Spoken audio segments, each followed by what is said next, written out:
How convinced are you that your most intelligent friend would never be part of dismantling the very things they cherish? Pastor Dietrich Bonhoeffer, defying Hitler's tyranny, once observed that stupidity is more dangerous than evil, as it transforms well-intentioned individuals into inadvertent agents of destruction. Fast forward to our era. Data reveals how false information spreads across the internet at 6 times the speed of truth, with AI deepfakes blurring reality at whim. The danger is not hypothetical. It is embedded in your news feed, your family chats, your next electoral decision.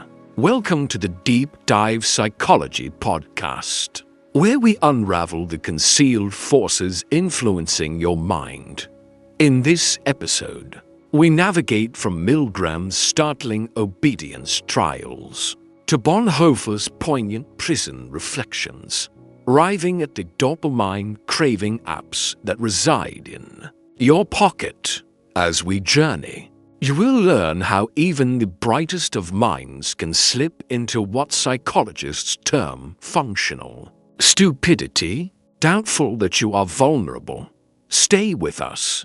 By the episode's conclusion, a quick self-assessment will reveal if your strongest beliefs are truly solid or merely comforting echoes within an intellectual echo chamber. Curious to know? Hit that like button, subscribe to the Deep Dive Psychology podcast, and keep your critical faculties alert. Picture yourself seated quietly in a Yale laboratory, across from a stern man in a lab coat. He directs you to press a button delivering an electric shock. Just a gentle zap, he assures. You hear another person scream. He calmly instructs, "Please continue." You pause, yet your finger obeys. When the dial reaches 450 volts, labeled as danger severe shock, 2/3 of participants continue pressing. Milgram's 1961 experiment still perplexes psychologists. 65% of ordinary individuals persisted in administering shocks to a stranger they believed could perish solely due to an authoritative instruction. No swastikas, no radical ideology, just the weight of a white coat and a clipboard. Milgram's takeaway was chillingly straightforward. People often trade their moral compasses for the ease of compliance when the environment feels sufficiently authoritative. Intelligence offered no protection. Participants included teachers, engineers, and sales reps, ordinary citizens who deemed themselves decent and rational. Why revisit an experiment from over 6 decades ago? Because this mental shortcut triggers whenever we click share on content backed by a credible voice. Be it a renowned news anchor, a captivating podcaster, or an algorithm keenly attuned to our fears, Milgram illustrated that when social pressure and authority are in concert, critical thinking can extinguish as effortlessly as turning off a light. Bonhoeffer contended later that such mental capitulation, not sheer malevolence, poses society's gravest threat. Keep that switch in mind. Once turned, even a brilliant mind can unknowingly become a vessel for harm with no sense of guilt.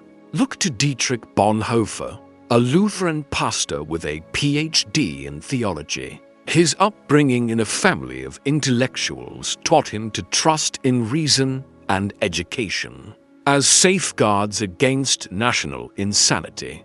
But then came the 1930s. Bonhoeffer witnessed academics pledge allegiance to Hitler, clergy giving their blessing to swastikas from pulpits, and citizens turning denunciation into a civic ritual. He recognized that education itself was not a defense. Even smart people could forsake truth as swiftly as anyone else. Arrested for his role in a plot to kill Hitler, Bonhoeffer spent 18 months jailed in Berlin. While imprisoned, he penned his most haunting insight.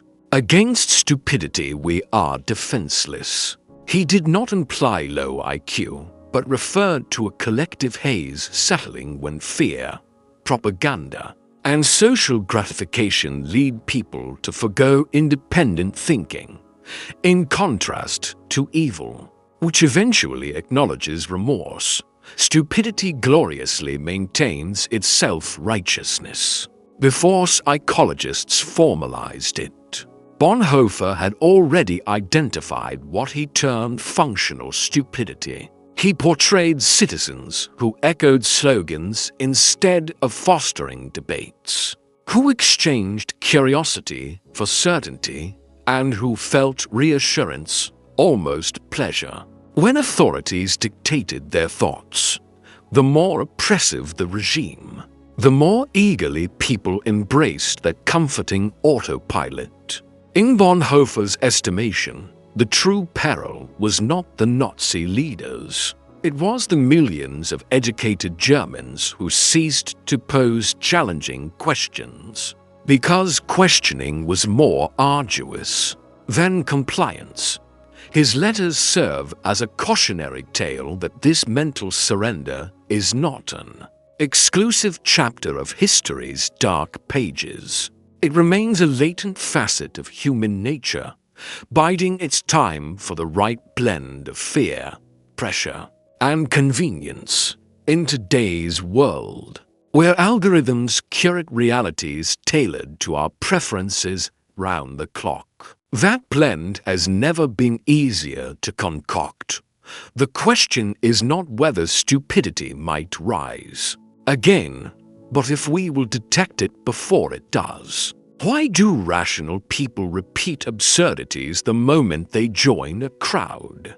In 1951, psychologist Solomon Asch positioned 8 strangers around a table and posed the simplest question: which line aligns with the reference line? 7 actors offered an obviously incorrect answer. In 75% of the cases, the genuine participants conformed to that wrong answer at least once, their eyes betraying reason as it rapidly dissolved in the group's presence. Shortly thereafter, Leon Festinger explained why, when beliefs clash with evidence, the mind writhes in discomfort, cognitive dissonance. The simplest remedy: replace the evidence with a belief that aligns with the group. It happens instantly, unconsciously, and is immensely gratifying. The discomfort extinguished, social harmony preserved, and no one needs to engage in the laborious task of independent thought. Observations in modern workplaces confirm this model's scalability. Business academics Olvesen and Spicer term it the stupidity paradox. Organizations tacitly reward employees adhering to scripts, instead of those who pose challenging inquiries. The less one contests the system, the faster one ascends. Functional stupidity is not a mere malfunction. It is a calculated human resources strategy. Social media amplifies each component. An algorithm delivers a headline that resonates with your community. You click, you share. Approving clicks flow in, and the dopamine surge educates your brain. Conformity yields satisfaction. Findings from MIT highlight that falsehoods traverse this pleasure channel 6 times faster than truths.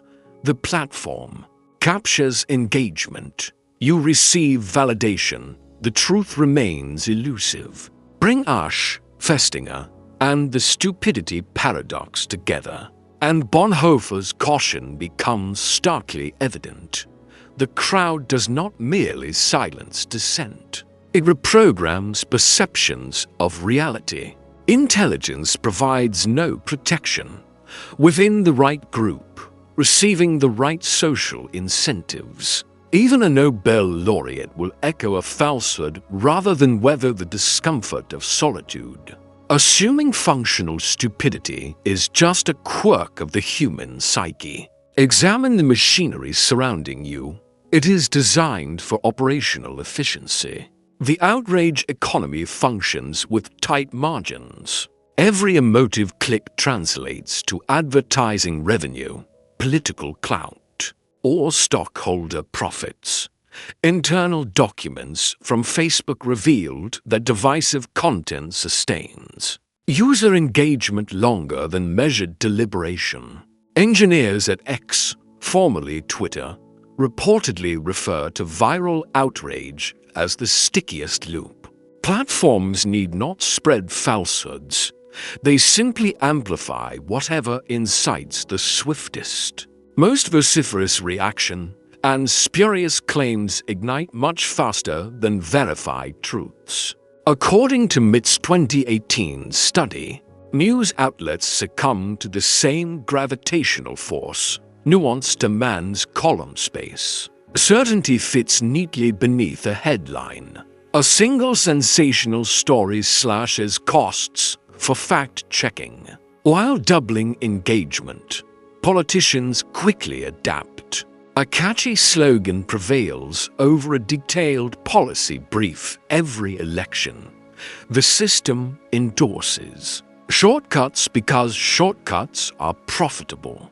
Meanwhile, everyday economics steer people towards what researchers identify as rational ignorance. When managing rent, healthcare, and an endless stream of news, deep investigative effort becomes a privilege. Skimming the hottest take feels efficient, even responsible, because it conserves mental resources for immediate survival.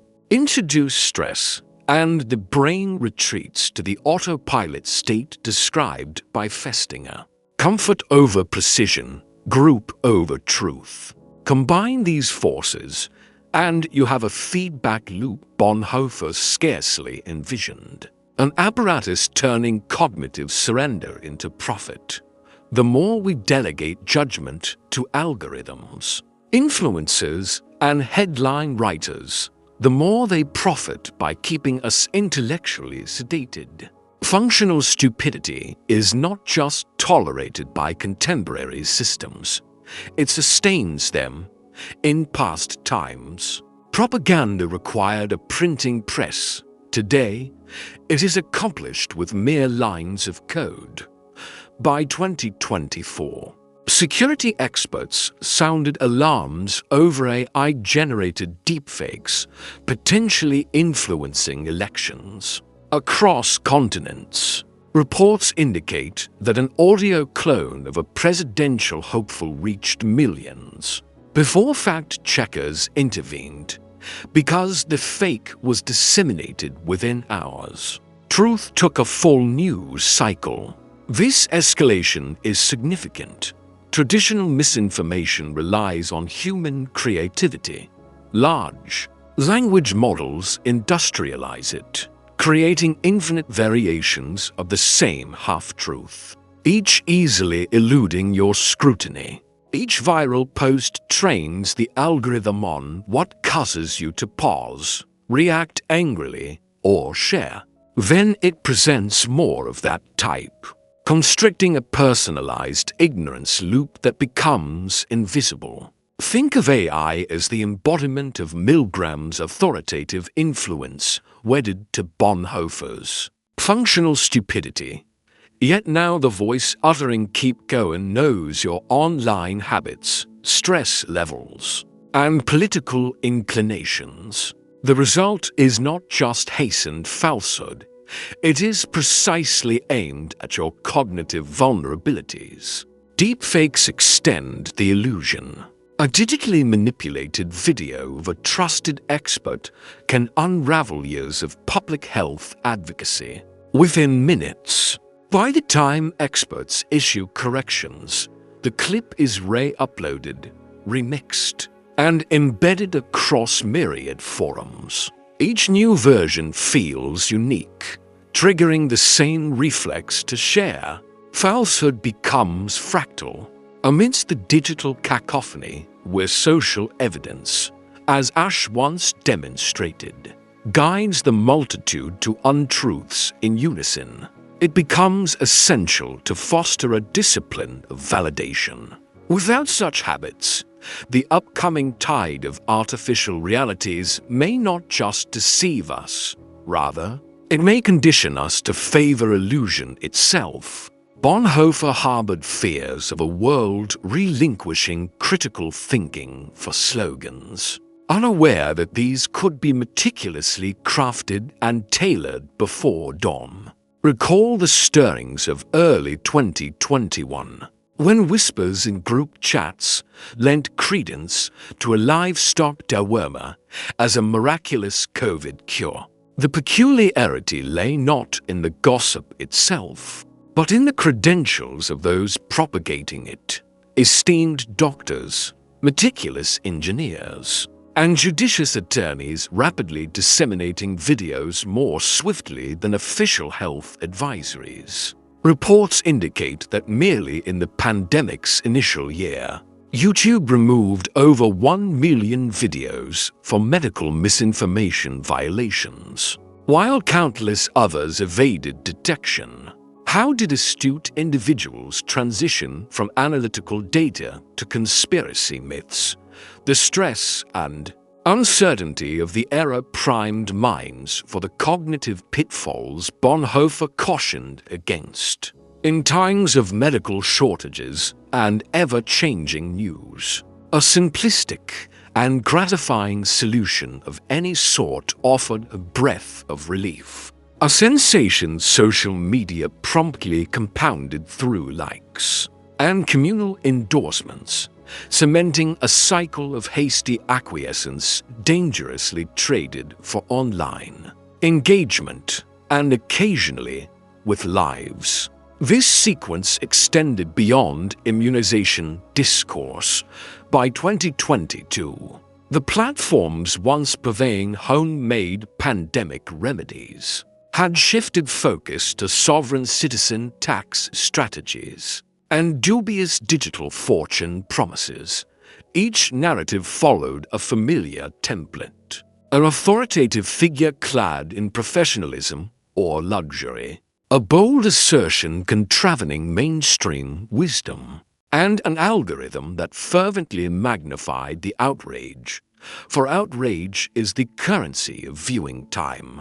Such functional folly proliferated into what researchers term belief superspreading, a confounding medley of misbeliefs circulated by the same users, cohered not by logic, but by the allure of being part of an exclusive coterie. The message is stark. Once critical reasoning deteriorates, it seldom confines itself to one realm.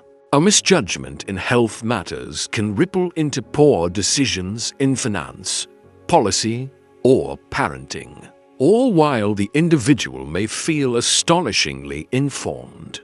Bonhoeffer witnessed a similar descent in 1930s Germany, while today's digital reach merely escalates this descent. Intelligence and credentials are overpowered.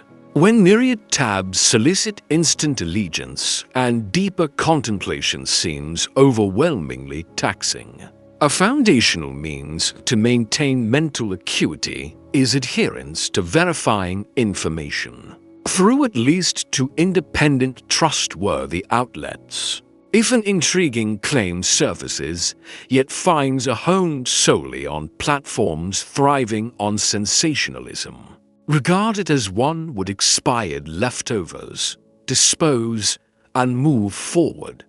Furthermore, challenge your convictions regularly through a 3-minute exercise of rebuttal. Allowing yourself to construct an opposing argument tests whether you are rooted in evidence or mere rhetoric. Supplement this with a weekly examination of your beliefs. Review an enduring notion and verify when the underlying data was last refreshed. If your most recent source is a worn-out meme or an antiquated article, mark that belief for re-evaluation. Your social networks require intentional exposure to diverse perspectives. Follow credible sources beyond your typical sphere, scientific channels, reputable global news, historians who share original documentation, to confound algorithmic recommendations and enrich your information streams with diverse perspectives. Finally, practice tranquility in your responses when provoked by headlines triggering ire or excitement. Pause, breathe deeply 5 times, then reassess. If the narrative still commands your attention after regaining composure, delve deeper. Otherwise, you have evaded yet another round of manufactured sentiment. Simple routines, substantial results. Each nurtures a fraction of the intellectual sovereignty that the attention economy seeks to erode, while systemic maladies demand systemic solutions. Foremost is transparency within algorithms. Given that social platforms already analyze every interaction, a mandate to reveal why particular content appears could illuminate the mechanics, steering focus towards emotional reactions. Envision a labeling mechanism adjacent to the share button, which indicates promoted for eliciting anger at a rate 40% faster than neutral content. Enlightened users might reconsider their appetite, pressing platforms to temper their tendency to incite.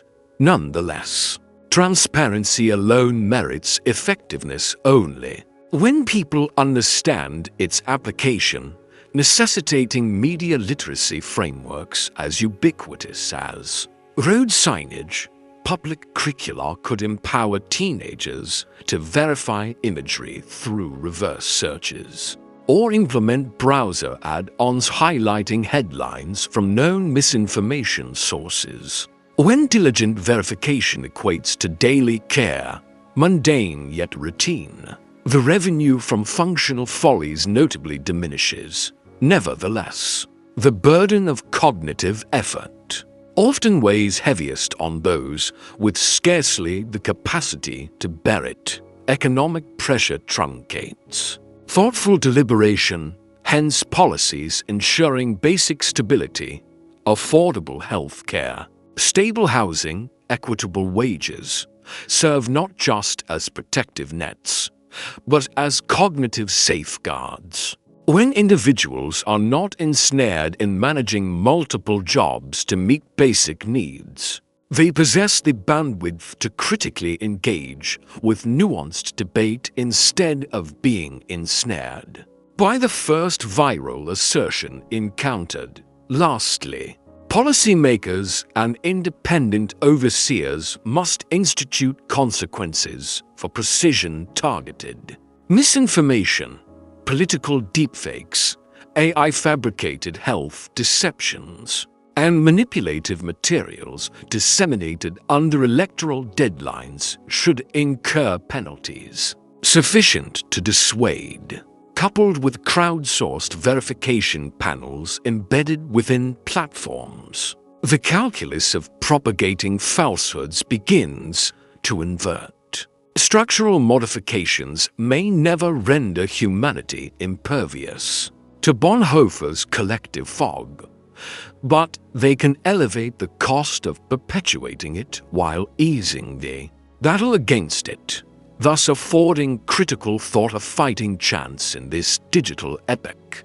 Bonhoeffer alerted, folly is not an absence of intellect but a relinquishment of it, a deliberate slide towards comforting mantras and convenient assumptions. From Milgram's experiments to contemporary algorithms, it becomes clear how swiftly one may veer off course. Intellect notwithstanding, Yet each practice embraced, from source validation to calm deliberation, proves that yielding is not fated, and every recalibration proposed, transparent algorithms, educational infrastructure, economic stability, vindicates that the fog can be thinned broadly. The charge resides with you. Before the next story seizes your emotional response, ask plainly, who benefits if my contemplation ceases now? If the beneficiary is not you, reconsider. Opt for curiosity over certainty, evidence over emotion, reflection over reaction. These form the resilient defiance Bonhoeffer steadfastly believed in. Should today's episode of Deep Dive Psychology podcast inspire even a singular instance of constructive unease, nurture it. Share with another willing to challenge their beliefs.